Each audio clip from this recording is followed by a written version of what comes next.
పిఠాపురం పీఠాధిపతి cinema షూటింగ్లలో full బిజీగా ఉన్నట్టుగా ఉన్నాడు.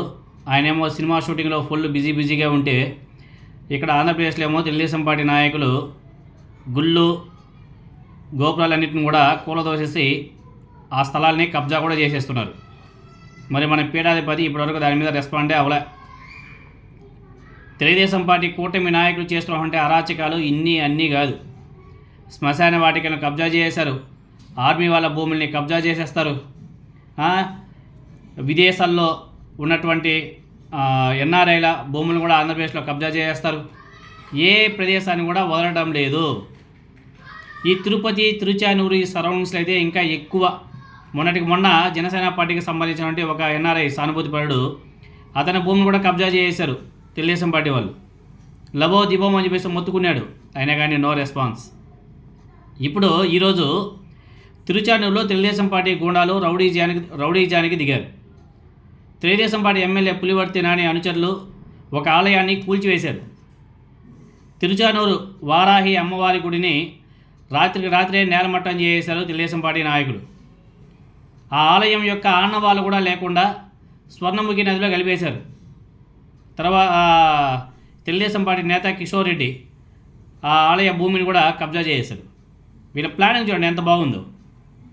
రాత్రి నేలమట్టం చేసేయడం, ఆనవాళ్ళు లేకుండా ఏదైతే విగ్రహాలు ఉన్నాయో వాటన్నిటిని కూడా స్వర్ణముఖి నదిలో తోసేయడం, కలిపేయడం, తర్వాత నెమ్మదిగా ఆ భూమిని కబ్జా చేశాడు.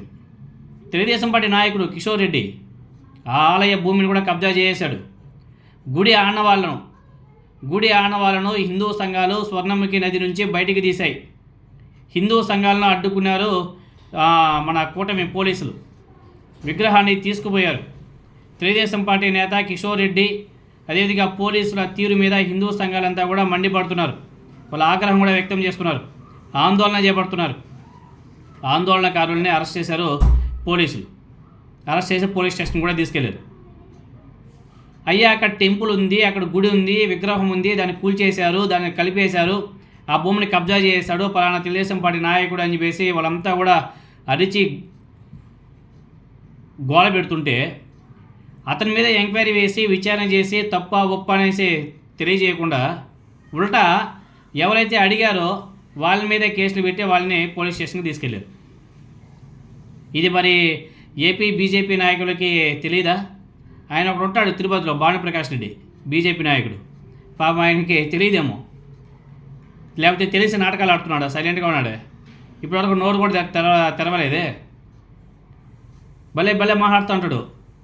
మరి ఈ విషయం మీద ఇప్పటివరకు నోరే తెరలేదు భానుప్రకాష్ రెడ్డి.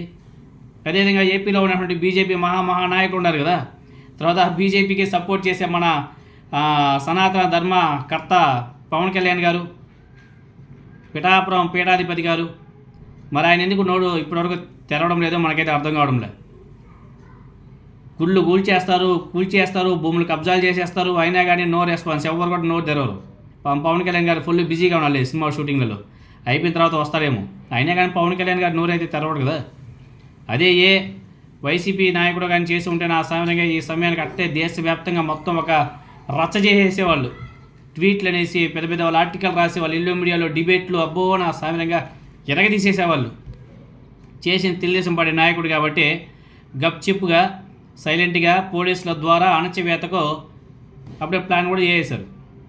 ఎంత దౌర్భాగ్యమైన పరిస్థితి ఉందో ఆంధ్రప్రదేశ్లో ప్రతి ఒక్కరు కూడా ఆలోచన చేయాల్సిన అవసరం కూడా ఉంది.